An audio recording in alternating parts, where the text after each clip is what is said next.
Okay, well, the purpose of the Convention of States movement is to call for an Article 5 convention to propose amendments to limit the power of Washington.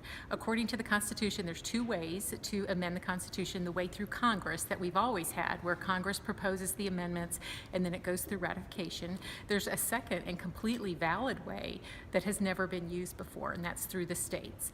And according to the Constitution, 34 states have to apply to call the convention, and that's what we're working on today, is having Indiana be one of those states to apply.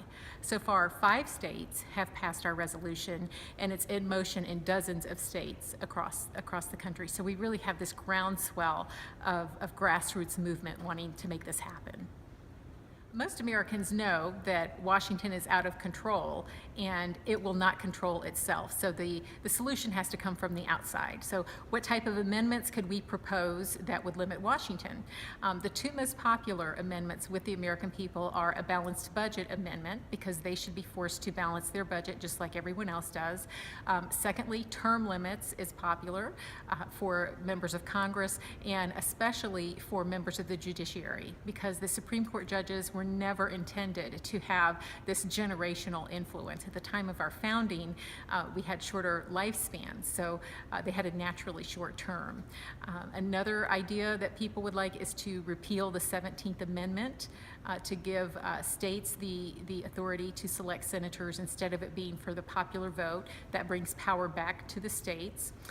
Another idea is giving states the power to override Supreme Court decisions, because as we know, the Supreme Court gets it wrong a lot, and I think both sides would agree on that. So the people want to have a say.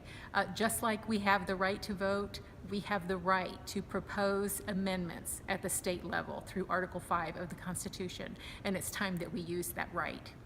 So on the U.S. senators that you mentioned, so the state legislatures would select U.S. Right, senators. that is how our country was founded, and that gave, so the people elected their representatives to go to Congress to go to the House of Representatives to represent the people, and the states selected their senators, and the senators were there to protect and to protect the states, and they answered to the state legislatures.